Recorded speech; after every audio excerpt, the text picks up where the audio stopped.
ಎಲ್ಲರಿಗೂ ನಮಸ್ಕಾರ. ನಾನು Aparna. Welcome back to my channel Aparna vlogs. ಇವತ್ತು ನಾನು ನಿಮಗೆ ರವಾ ಇಡ್ಲಿ, ಪುದೀನ ಚಟ್ನಿ, ತರಕಾರಿ ಸಾಗು ಮಾಡೋದನ್ನ ತಿಳಿಸ್ಕೊಡ್ತಾ ಇದ್ದೀನಿ. ಮೊದಲಿಗೆ ನಾವು ರವಾ ಇಡ್ಲಿ ಬ್ಯಾಟರ್ನ ರೆಡಿ ಮಾಡ್ಕೋಬೇಕು. ಅದಕ್ಕೆ ನಮಗೆ ರವಾ ಇಡ್ಲಿ ಮಿಕ್ಸು ಮತ್ತು ಮೊಸರು, ಸ್ವಲ್ಪ ನೀರು ಸಾಕಾಗುತ್ತೆ. ಸೊ ನಾವು ರವಾ ಇಡ್ಲಿ ಬ್ಯಾಟರ್ನ ತಯಾರು ಮಾಡ್ಕೊಳ್ಳೋದಕ್ಕೆ ನಾನು 2 ಕಪ್ಪಷ್ಟು ರವಾ ಇಡ್ಲಿ ಮಿಕ್ಸ್ನ ತೊಗೊತಾ ಇದ್ದೀನಿ. ಅದಕ್ಕೆ ನಾನು 1/2 ಲೀಟರಷ್ಟು ಮೊಸರನ್ನ ಸೇರಿಸ್ಕೊಳ್ತೀನಿ. ಸ್ವಲ್ಪ ನೀರನ್ನು ಸೇರಿಸ್ಕೊಂಡಿದ್ದೀನಿ. ಸೊ ನೋಡಿ, ಬ್ಯಾಟರ್ ಕನ್ಸಿಸ್ಟೆನ್ಸಿ ಈ ರೀತಿಯಲ್ಲಿ ಇರಬೇಕು. ತರಕಾರಿ ಸಾಗಿಗೆ 3 ಈರುಳ್ಳಿ, 1 ಟೊಮೊಟೊ, ಒಂದು 4-5 ಹಸಿಮೆಣಸಿನ್ಕಾಯಿ, 1 ಮೆಣಸಿನ್ಕಾಯಿ, ಕೊತ್ತಂಬರಿ ಸೊಪ್ಪು ಬೇಕಾಗುತ್ತೆ. ಮತ್ತು ಸಣ್ಣದಾಗಿ ಹಚ್ಕೊಂಡಿರೋ ತರಕಾರಿಗಳು ಬೀನ್ಸ್, ಕ್ಯಾರೆಟ್ ಮತ್ತು ಬಟಾಣಿ ತೊಗೊಂಡಿದ್ದೀನಿ. ಇದನ್ನೆಲ್ಲ ಸಣ್ಣಗೆ ನಾವು ಹಚ್ಕೊಂಡಿರಬೇಕು. ಸ್ಟವ್ನ ಆನ್ ಮಾಡ್ಕೊಳ್ಳಿ. ಕುಕ್ಕರ್ ಇಡಿ ಸ್ಟವ್ ಮೇಲೆ.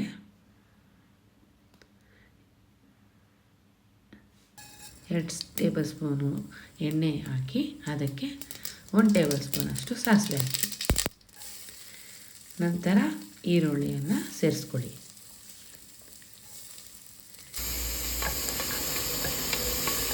ಸ್ವಲ್ಪ ಗೋಲ್ಡನ್ ಬ್ರೌನ್ ಬರೋವರೆಗೂ ಫ್ರೈ ಮಾಡ್ಕೊಳ್ಳಿ. ಅದಕ್ಕೆ ಕರಿಬೇವು ಸೇರಿಸ್ಕೊತಾ ಇದ್ದೀನಿ. ಸ್ವಲ್ಪ ಉಪ್ಪು ಸೇರಿಸ್ಕೊಳ್ಳಿ, ಆಗ ಈರುಳ್ಳಿ ಬೇಗ ಬೇಯುತ್ತೆ. ಅದಕ್ಕೆ ಟೊಮೊಟೊನ ಸೇರಿಸ್ಕೊಳ್ಳಿ, ಫ್ರೈ ಮಾಡ್ಕೊಳ್ಳಿ. ಅದಕ್ಕೆ ಹಸಿಮೆಣಸಿನ್ಕಾಯಿ, ಒಣಮೆಣಸಿನ್ಕಾಯಿ ಸೇರಿಸ್ಕೊಂಡು ಕೊತ್ತಂಬರಿನ ಸೇರಿಸ್ಕೊಳ್ಳಿ. ಇದಕ್ಕೆ 1 ಸಣ್ಣ ಟೀ ಸ್ಪೂನಷ್ಟು ಅರಿಶಿನ ಸೇರಿಸ್ಕೊಳ್ಳಿ. 1 ದೊಡ್ಡ ಟೀ ಸ್ಪೂನಷ್ಟು ವಾಂಗಿಬಾತ್ ಪೌಡರ್ನ ಸೇರಿಸ್ಕೊಳ್ಳಿ.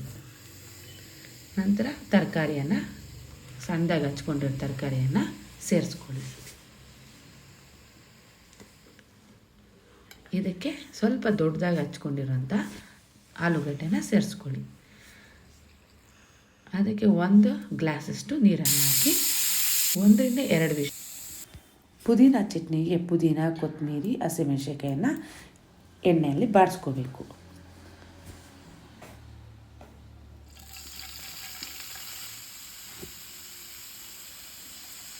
ನೋಡಿ, ಪ್ಯಾನ್ಗೆ ಎಣ್ಣೆ ಹಾಕಿ ಪುದೀನ, ಕೊತ್ತಂಬರಿ, ಹಸಿಮೆಣಸಿನ್ಕಾಯನ್ನು ಎಣ್ಣೆಯಲ್ಲಿ ಫ್ರೈ ಮಾಡ್ಕೊಂಡು, ಜಾರಿಗೆ ಕೊಬ್ಬರಿ, ಕಡಲೆಪಪ್ಪು, ಬೆಳ್ಳುಳ್ಳಿ, ಶುಂಠಿ, ಉಪ್ಪು ಮತ್ತು ಬಾಡಿಸ್ಕೊಂಡು ಪುದೀನ, ಕೊತ್ತಂಬರಿ, ಹಸಿಮೆಣಸಿನ್ಕಾಯಿ ಸೇರಿಸ್ಕೊಳ್ಳಿ. ಇದನ್ನು ನುಣ್ಣಗೆ ರುಬ್ಕೊಳ್ಳಿ. ಒಗ್ಗರಣೆಗೆ ಸಾಸಿವೆ, ಜೀರಿಗೆ, ಕರಿಬೇವನ್ನು ಸೇರಿಸ್ಕೊಳ್ಳಿ.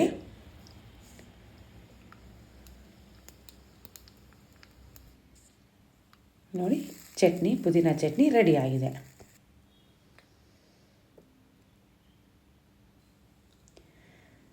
ನಾವು ಈಗ ಇಡ್ಲಿನ 1 ಅವರ್ ನೆನೆಯಲು ಬಿಟ್ಟಿದ್ವಿ. ಇದನ್ನು ನಾವು ಇಡ್ಲಿ ಪಾತ್ರೆಗೆ ಹಾಕ್ಕೊಂಡು ಬೇಯಿಸ್ಕೊಳ್ಳೋಣ.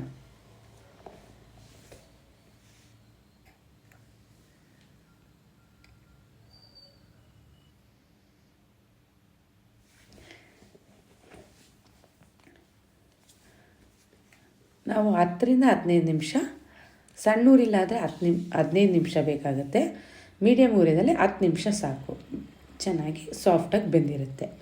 ಸಾಗು ವಿಷಲ್ ಕೂಲಾಗಿದೆ. ಈಗ ನೋಡಿ, ಸಾಗು ಕನ್ಸಿಸ್ಟೆನ್ಸಿ ಈ ರೀತಿಯಲ್ಲಿ ಇರಬೇಕು. ಸ್ವಲ್ಪ ನಿಮ್ಮ ಕನ್ಸಿಸ್ಟೆನ್ಸಿ ಬೇಕಾದರೆ ನೀರನ್ನ ಸೇರಿಸ್ಕೊಳ್ಳಿ. ನೋಡಿ, ಚಟ್ನಿ ಸಾಗು ಜೊತೆ ರವೆ ಇಡ್ಲಿ ಕಾಂಬಿನೇಷನ್ ತುಂಬ ಚೆನ್ನಾಗಿರುತ್ತೆ. ಇದು ನಮ್ಮ ಮನೇಲಿ ಮಾಡುವಂಥ ರವಾ ಇಡ್ಲಿಯ ಕಾಂಬಿನೇಷನ್ ತಿಂಡಿ.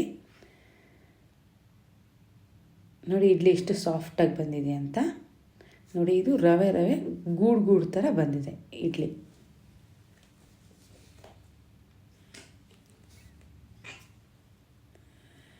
ನೋಡಿ, ಒಂದು ಸತಿ ಮಾಡ್ಕೊಂಡು ಮನೇಲಿ ನೋಡಿ, ತುಂಬ ಟೇಸ್ಟಿಯಾಗಿ ಬಂದಿರುತ್ತೆ. ಸಾಗುನ ನಾವು ಪೂರಿಗೂ. ಈ ವಿಡಿಯೋ ಇಷ್ಟ ಆದಲ್ಲಿ ಲೈಕ್, ಶೇರ್, ಸಬ್ಸ್ಕ್ರೈಬ್ ಮಾಡ್ಕೊಂಡು ನೋಡಿ.